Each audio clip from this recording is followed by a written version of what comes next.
que realizamos es con el objetivo de brindar orientaciones a los docentes y estudiantes de nivel superior. No solamente a nuestros docentes y estudiantes, el equipo en el que conformamos, sino a todos aquellos que estamos viviendo esta virtualidad forzada. Antes de comenzar con la entrevista, me gustaría realizar una pequeña reflexión sobre el libro de La Escuela de las Oportunidades de Ubel, en donde él habla de que ¿qué es una escuela justa? Y lo define así: una escuela lo más justa posible, o mejor, lo menos injusta posible. Entonces nos preguntamos, ¿cómo podemos realizarnos en esta época de virtualidad, donde no todos tienen la misma accesibilidad? Él también sugiere en este libro que no solamente nos debemos quedar con el resultado de los más meritorios, sino también con el resultado de los vencidos. Bien. Por ello, vamos a realizar una entrevista al señor Juan Manuel Pineda, máster en nuevas tecnologías. Ahí podrías presentarte Bueno, vos. bueno, ¿qué tal? ¿Cómo andás? María José, profesora. Bueno, antes que nada, gracias por la invitación a esta charla o entrevista que me has invitado. Y bueno, quisiera un poco compartir, de acuerdo a lo que me planteaste, lo que venimos trabajando normalmente en estas competencias y habilidades informativas para estudiantes de nivel superior, ¿no? Como te estás desempeñando en varias cátedras en el Instituto María José Viola de Cruz del Eje.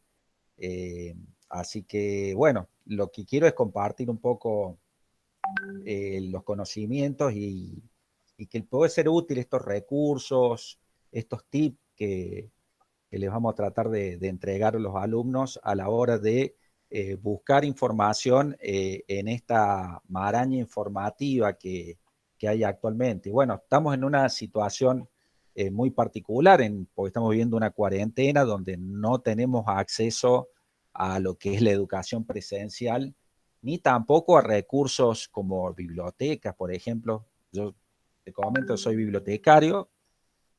Aparte hice un posgrado en Barcelona, en máster de información digital con especialización en documentación digital. Y bueno, esa es la especialidad que tengo en bibliotecas digitales.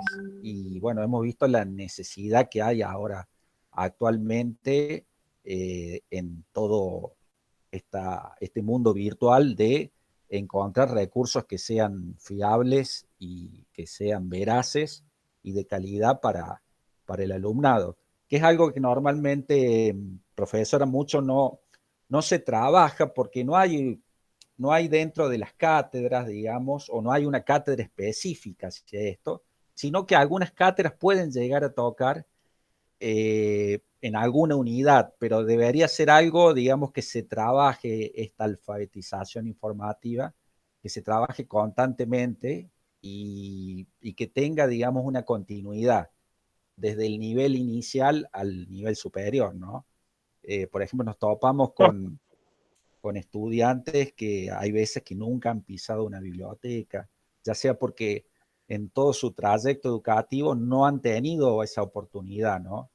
Las bibliotecas trabajan mucho en este sentido. Yo trabajo hace 25, más de 25 años en bibliotecas, principalmente de nivel superior, que es mi especialidad, ya sea bibliotecas universitarios, institutos terciarios.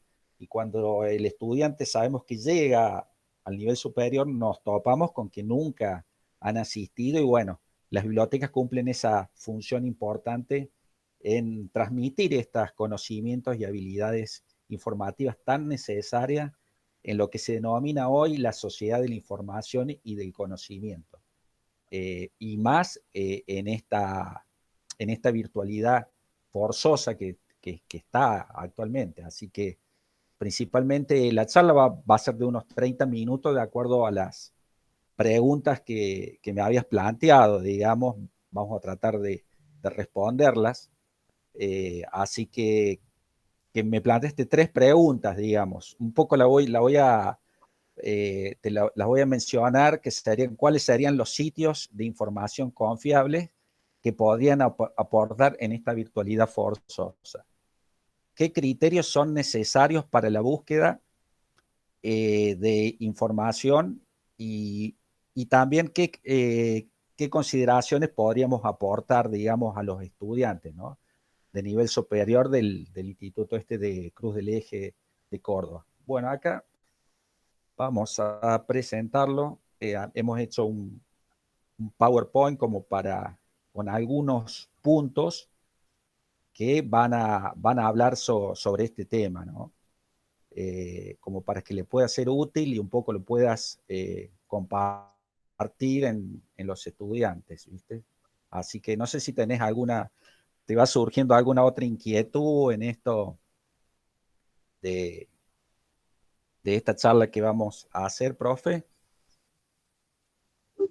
No, lo que quería agregar es que, si bien en uno de los aspectos positivos que encontramos en los estudiantes en esta época, es que son estudiantes tecnofílicos, pero es decir, a veces el uso que ellos poseen supera al docente. El problema aparte es cuál es el nivel de accesibilidad que poseen en este momento y el uso compartido que tienen, porque en muchos casos a veces existe un móvil para un grupo familiar o el problema de los horarios y compartir situaciones. Y bueno, por eso es necesario a veces realizar un pequeño diagnóstico, entrevistas y saber eh, para saber qué plataforma vamos a usar. Y bueno, y en esas preguntas estaba planteada para que los estudiantes puedan tener orientaciones de saber cómo manejarse y a qué herramientas utilizar con más confianza.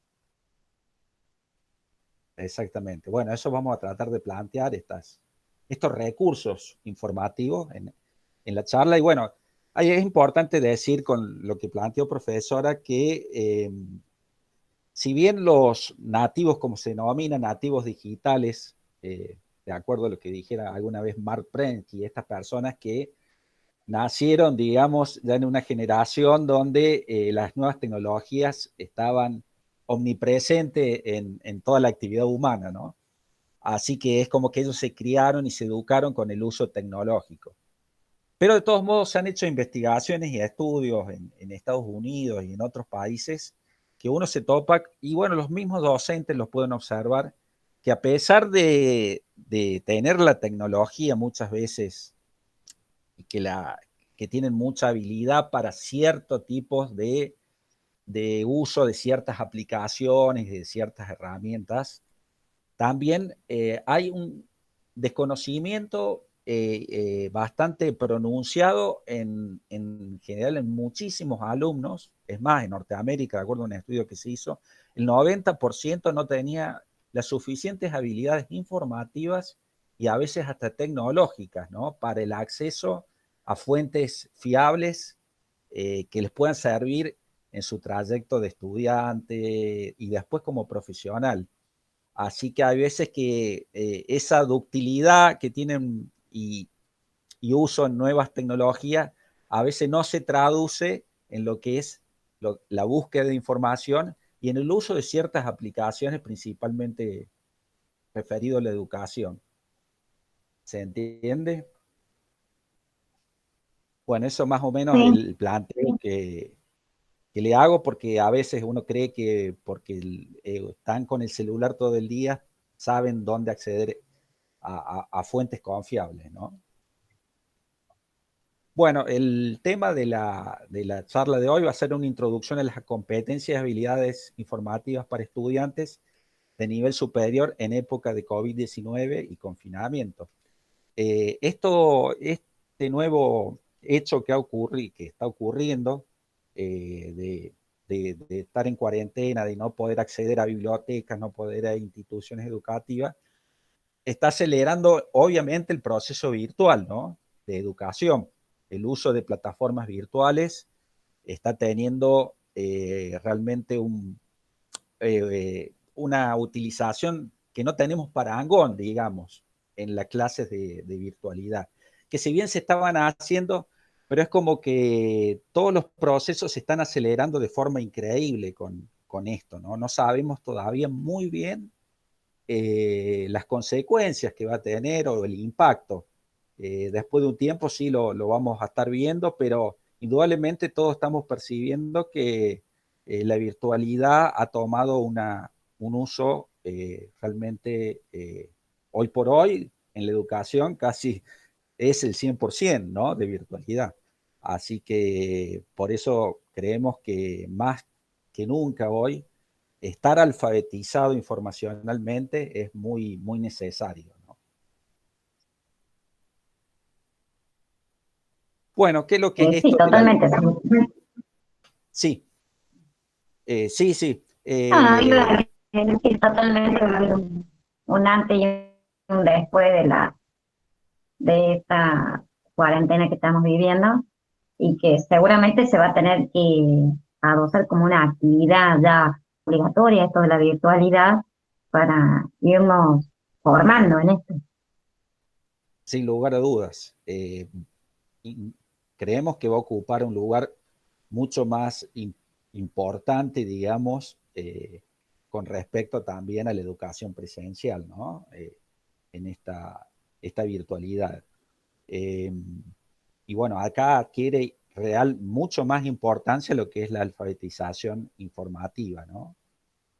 Acá hemos puesto una definición como para decir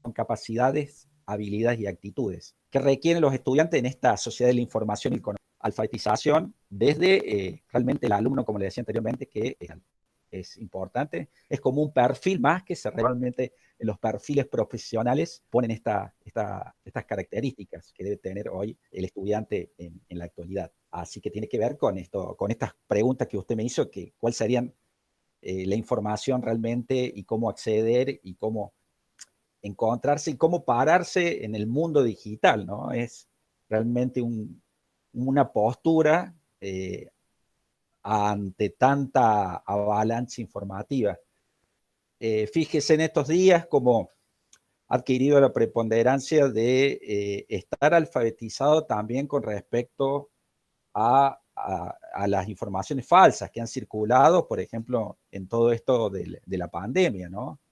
Eh, Cuando recién comenzaba el tema de la cuarentena, la cantidad de información falsa que circulaba por internet era increíble. Es más, el gobierno nacional también dio muchas declaraciones en cuanto a saber informarse, ¿no? A qué sitios recurrir. Le pongo ese ejemplo como también este tema de la noticia falsa está muy vinculado a lo que es la alfabetización informativa y bueno, la importancia ante todo de ser crítico ante la información que yo consumo es fundamental. Espíritu crítico y principalmente contrastar la información y tiene que ver también con una cuestión de reflexión, ¿no? La educación implica mucho grado de reflexión y es algo que debemos trabajar, esas cualidades que tienen que ver, esas actitudes con respecto a, a cómo me informo en la actualidad, ¿no? Bueno, acá damos las principales etapas que debe el estudiante, digamos, desarrollar, que tiene que ver con estas competencias y habilidades, ¿no? Hay algunos autores que hablan de 6, 7 etapas, otros 5. Nosotros hemos tratado de resumirlas y sintetizarlas en 5 etapas que son principalmente la necesidad de información. La primera es cuando el estudiante se le plantea algún trabajo, alguna investigación, y bueno, es importante a partir de ahí cómo encaro, ¿no? Como estudiante o como profesional, ya sea que tengo que hacer un trabajo final, que tengo que hacer algún trabajo de investigación, una monografía o una información puntual, ¿no? De acuerdo al trabajo que sea o a la necesidad que sea, va a ser, digamos, el tipo de información que voy a buscar. Es importante saber delimitar ahí el campo cronológico, temático, hacerse esa pregunta: ¿para qué quiero la información? ¿Con qué objetivos? ¿Para qué? ¿Por qué? Es importante a la hora, como si fuera a elaborar un proyecto, digamos, son las mismas preguntas que me tengo que Claro, hacer cuando necesito información. Que muchas veces, y ahí tiene que ver lo que decía anteriormente con el tema reflexivo, ¿no? Es como se dice en el fútbol, parar la pelota, digamos, y ver realmente para dónde voy a enfocar mis energías a la hora de buscar esa información. Y a veces se expresa en forma de deseo, de información que está dado porque quiero algo, pero no sé bien qué es lo que quiero, ¿no? Es importante por eso a la hora de tener un objetivo, un camino, cuando empiezo ese proceso de búsqueda de información. Sí, profe, ¿me quería preguntar algo con respecto a esto? que sí, que a veces como dan las actividades, los estudiantes buscan resolver la actividad lo más rápido posible, de forma inminente, y a veces no tienen en cuenta estos detalles. Claro, claro, exactamente. Por eso le decimos hoy, por lo que pasa es que vivimos en un mundo, digamos, de urgencias, ¿no? Dominado por urgencias, por necesidades rápidas, que estamos todos así un poco sumergidos en la vorágine, y esto hace que uno no reflexione.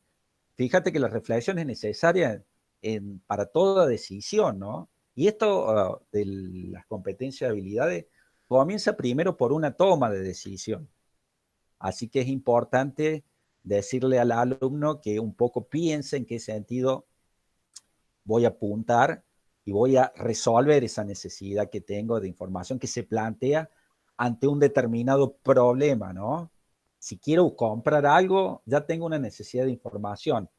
Por ejemplo, quiero comprar un producto. Ahora que estamos todos con el tema de hacer gimnasia en casa, una caminadora, por ejemplo, por decirte. Y bueno, ahí voy, quizás vaya a una empresa tipo Amazon, Mercado Libre, vea qué es el producto, las características, puedo entrar a algún foro y bueno, ahí voy analizando, digamos, y voy cotejando esa información, ¿no? Lo llevo a una cuestión general y no académica, pero son parecidas en parte estas tomas de decisiones que hago, ¿no? Y a veces, por ejemplo, en un producto determinado, veo las opiniones de las personas, ¿no? Así se hace también en parte para una búsqueda de información académica, ¿no? Se contrastan las distintas opiniones. Y después algo muy importante que es el acceso, y ahí tengo que ver con qué recursos cuento, que en el transcurso de la charla voy a ir hablando, ¿no? De recursos académicos que sean de gran valor y de gran calidad. Una vez conociendo yo por dónde puedo acceder, es fácil, digamos, encontrar ya información que sea de calidad. Las bibliotecas son muy importantes. Bueno, hoy como vimos en un proceso de lo virtual, bueno, están las bibliotecas virtuales, digitales, que van a ser de sumo interés, que también voy a hablar de otros recursos más allá de las bibliotecas virtuales y digitales. Bueno, otra cuestión también tiene que ver con seleccionar la información que va a ser necesario para cubrir esta necesidad que he tenido primero. El uso de la información es importante porque, como le decía anteriormente, no es lo mismo que quiera hacer una tesis para recibirme o, por ejemplo, o contestar un cuestionario o hacer un trabajo práctico. Ese va a ser de acuerdo al uso que tenga, bueno, va a ser la cantidad de información que necesite, ¿no? Que tiene que ver con ese primer planteo que he hecho: para qué quiero la información y cómo, ¿no? Y por último, que es algo importante, que es fundamental a la hora de cerrar este tema de la necesidad de la necesidad de información, y que sigue por las otras etapas, que es la comunicación. cómo comunico esa información a través de un producto, de qué producto puede ser un trabajo escrito, un trabajo oral, un cuestionario que lo he resuelto, un libro, un informe, un documento, y que, bueno, eso va a ser fundamental que uno con el transcurso, digamos, de las distintas, de distintos trayectos educativos a través de la comunicación escrita y oral, también comunico, ¿no? Que tiene que ver todo esas etapas que se cierran ahí, en realidad no se cierra, porque es un ciclo que una vez que yo comuniqué, ese mismo material puede servir para otra persona que tenga una necesidad informativa que yo tuve al principio, por ejemplo. Bueno, acá el estudiante ante esto, como dije, se plantea que ya se plantea la necesidad de información y pregunta dónde puedo recurrir de fuentes confiables o fiables que tiene que ver con la pregunta la segunda pregunta que me hizo, ¿no? En estos tiempos de tanta infoxicación. Infoxicación es un término muy interesante que salió en 1999 de un famoso administrador español que se llama Alfon Cornela, es un neologismo relacionado a esta gran cantidad de información que hay circundante en el ecosistema de la red, de Internet y de todo tipo de medios de comunicación, y que se hace difícil encontrar, digamos, a través de esa maraña informativa, encontrar esos recursos que sean necesarios para resolver las necesidades informativas que se plantearon.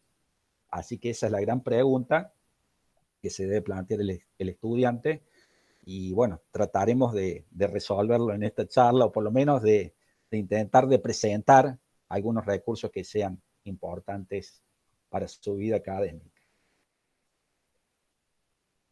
También debo decir que Están va de la mano todos, con estos recursos. sí. Sí, sí, profe.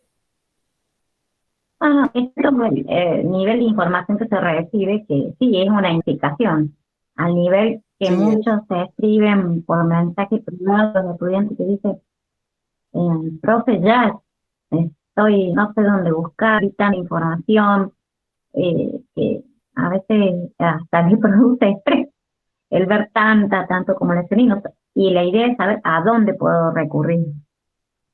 claro, sí, sí, eso es lo principal, ya teniendo, digamos, conociendo recursos de acuerdo a las especialidades en que yo esté estudiando o que me esté desempeñando, bueno, es como un camino ganado en este proceso de búsqueda de información, ¿no? Donde recurrir y no morir solamente en algunos recursos tan archi conocidos como Google, ¿no? Que la Google manía, digamos, y saber que hay otros recursos que están dentro de lo que se denomina la Internet invisible, ¿no? Que a veces uno por los buscadores generales no llega, porque tenemos que decir que hay como un Internet de acceso muy abierto, digamos, y hay una Internet un poco más profunda que los buscadores generalistas no llegan. Eh, con respecto al acceso a información de calidad, tengo que decir como una breve introducción que hubo un movimiento que se llamó Open Access, que se llama, y que promueve el acceso gratuito y libre a información académica y científica. Esto es muy importante, este movimiento que hubo, que comenzó no hace tantos años, en el 2002, 2003, con distintas declaraciones, como la de Berlín, Bethesda, y, y otra en San Francisco, también California. Eh, Esto comenzó en el año 2002, 2003, y bueno, esto es importante porque este movimiento, porque estamos hablando del año 2012, produce una gran crisis, ¿no? Una crisis mundial, una crisis como podría decir, bueno, la crisis de ahora también tiene una significación tremenda, ¿no? Pero también se produce una crisis de las .com, de Internet y de distintas empresas que cerraron en esa época. En Argentina, bueno, la famosa crisis del 2001, cómo no acordarse, donde las bibliotecas y otros centros de información quedaron sin acceso por este tema, ¿no? Era muy difícil, por ejemplo, comprar bases de datos que eran caras y poder acceder a información académica. Y teníamos que decir que Internet en esa época era bastante, no accedía a tanta gente como ahora. Ahora el tema de accesibilidad está un poco, mucho más resuelto que en esa época.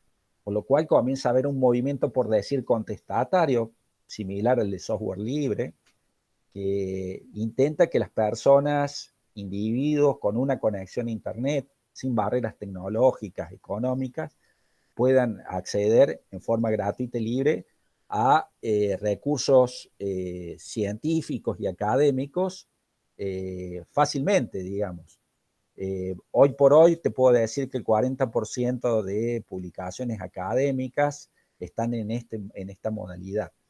O sea que antes había un monopolio informativo que lo manejaban grandes editoriales y grandes empresas de información. Así que esto también da la posibilidad de encontrar recursos gratuitos y de calidad a cualquier persona que tenga una conexión a Internet libre de barreras tecnológicas y económicas. Bueno, acá en qué recursos digitales académicos y a dónde podemos recurrir. Bueno, en este movimiento hay dos líneas, una vía dorada que está relacionada a revistas académicas y científicas y una vía verde que está relacionada a repositorios digitales, que lo he puesto arriba como revistas académicas y repositorios digitales. Las revistas académicas son las revistas científicas. Normalmente las revistas científicas tienen la particularidad de que son normalmente, saben ser digamos, evaluada por pares científicos, ¿no? Normalmente llega un artículo a la redacción de una revista y bueno, tienen que ser evaluados y bueno, ahí está demostrando cierta calidad. Estas personas que le evalúan son pares ciegos, no se saben quién los evalúan, los autores en realidad no saben, ni tampoco las personas que leen el artículo, pero lo evalúan y bueno, determinan si el artículo goza de cierta calidad, si los datos son fiables, verídicos, y se publican.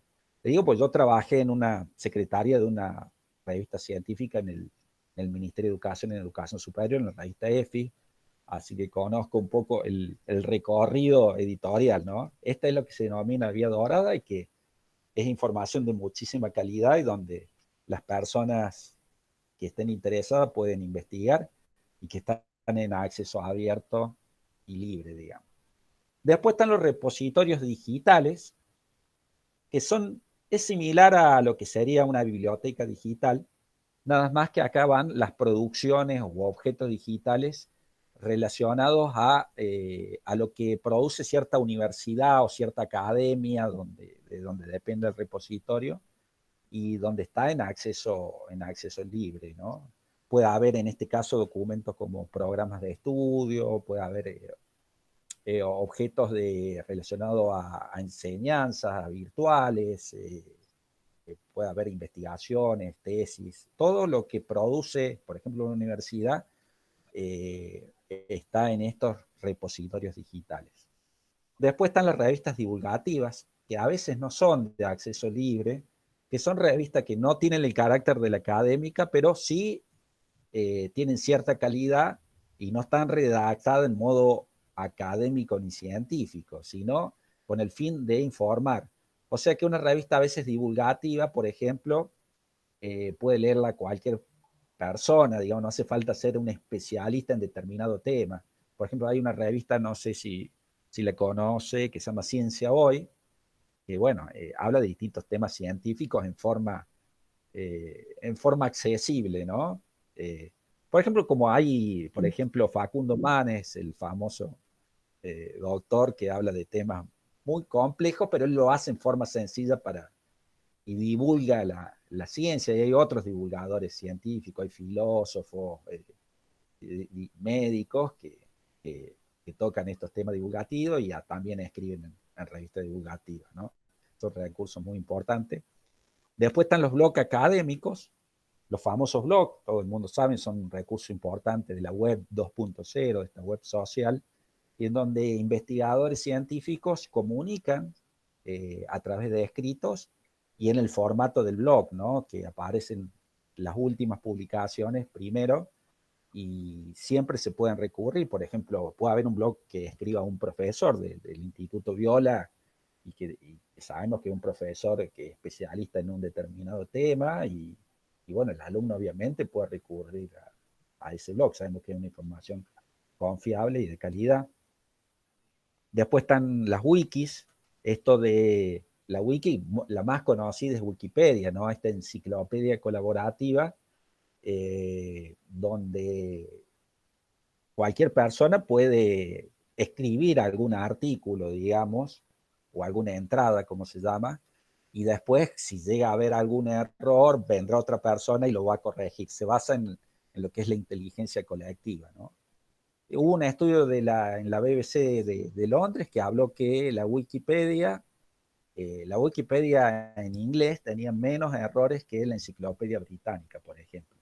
Así que véanse la importancia de estas wikis. La Scholarpedia es muy importante también, que es parecida a una revista académica, pero en forma de wiki, donde las personas que son normalmente los que participan ahí son editores reconocidos, pero está en el formato de Wikipedia, se llama Scholarpedia.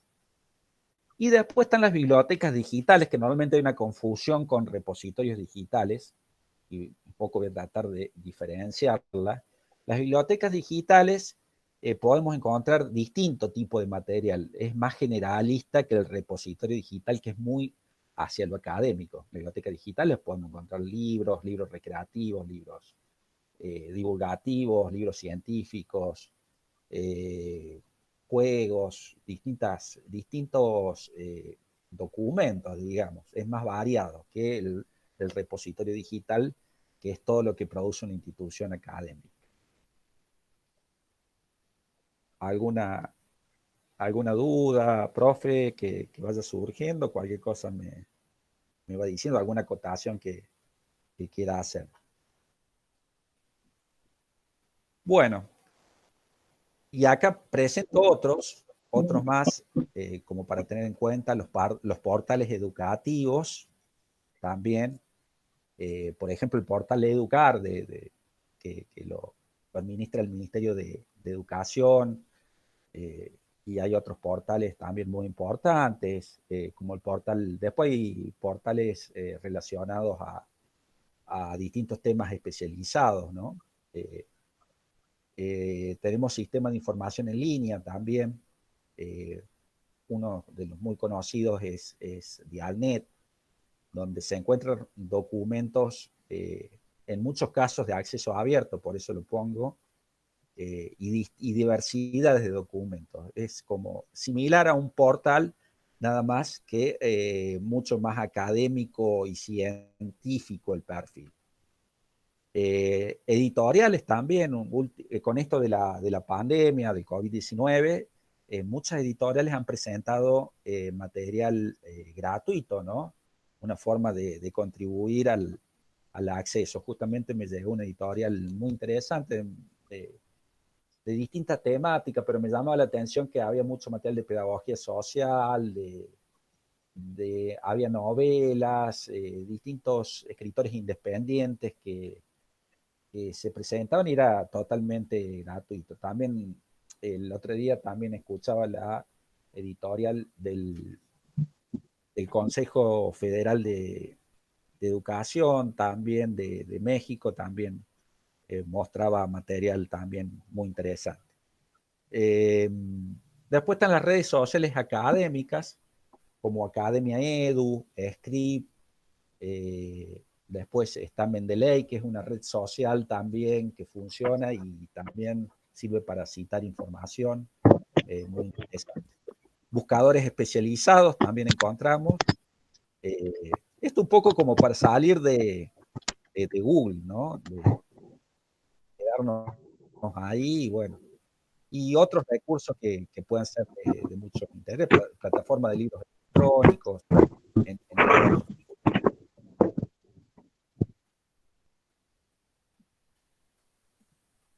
bueno, acá, con respecto a otra pregunta que hizo, de la forma a la hora de buscar, que planteamos, bueno, la necesidad de información ya lo planteé, después se seleccionarían recursos por esa necesidad de información.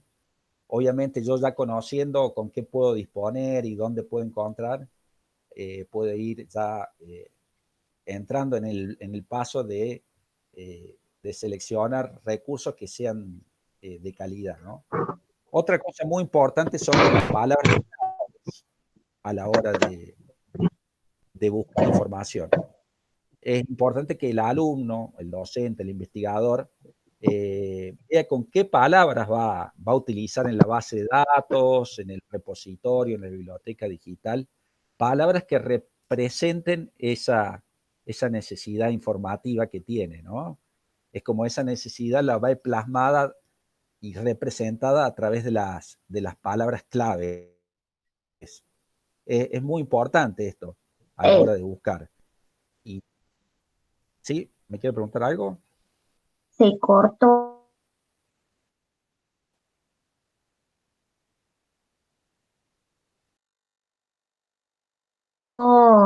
unos sí, segundos, pero sí, se entiende, se entiende.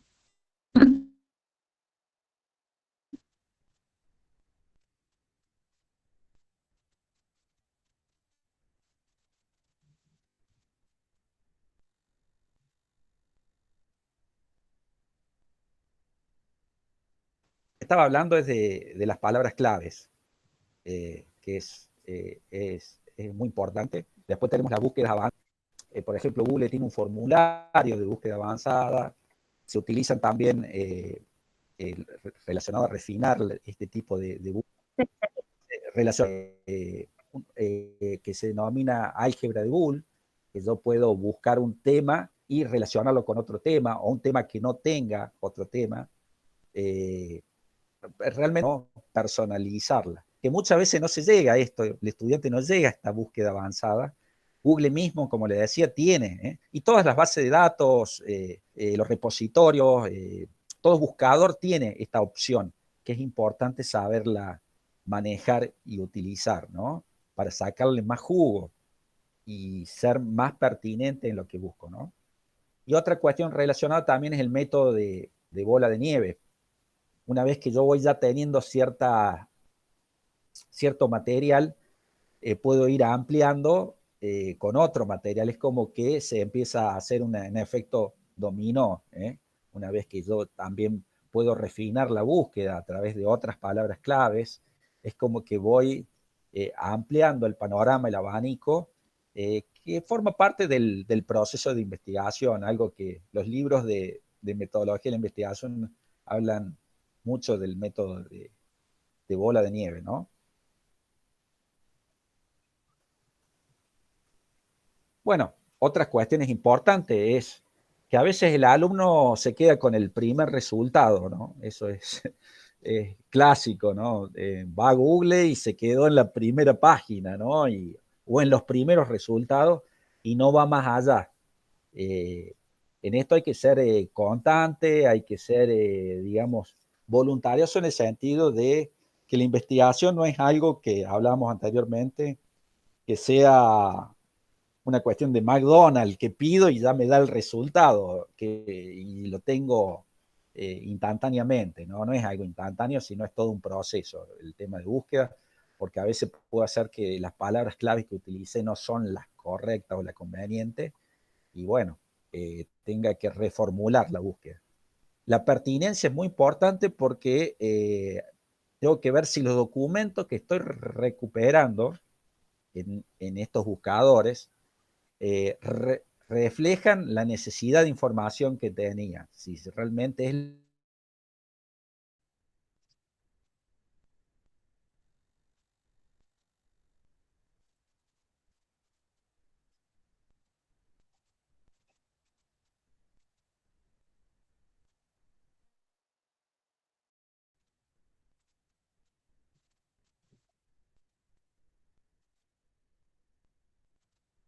lo, Estás mudo, Juan Manuel.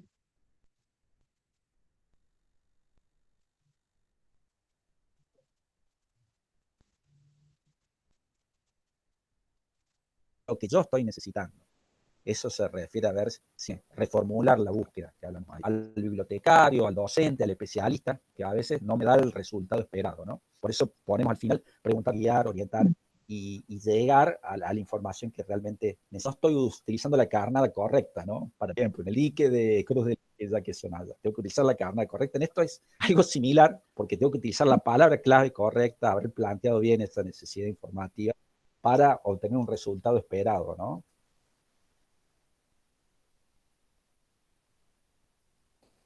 Otra cuestión importante son los elementos textuales en lo digital, que va a diferir un poco del soporte papel. Hoy no vamos a centrar en lo digital porque estamos viviendo en este confinamiento inmerso en lo digital.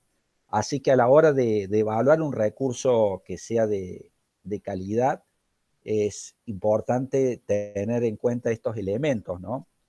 Eh, la ortografía, por ejemplo, puede ir, sea que sea, encuentre una información y si veo errores ortográficos muy a menudo, está indicando que es algo que no me está siendo confiable o serio, digamos, ¿no?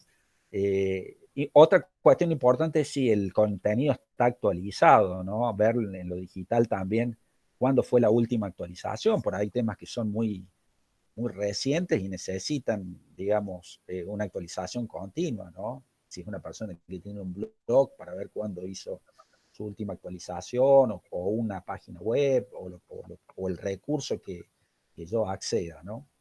La redacción que sea correcta, ¿no? También indica que es confiable, ¿no? Y que sea entendible para mis necesidades informativas. Esto relacionado a los elementos textuales, porque también hay elementos paratextuales en lo digital que hay que tener muy en cuenta. Hablamos de la URL, ¿no? También es importante la dirección electrónica. Es importante ver la terminación de la URL o la dirección electrónica.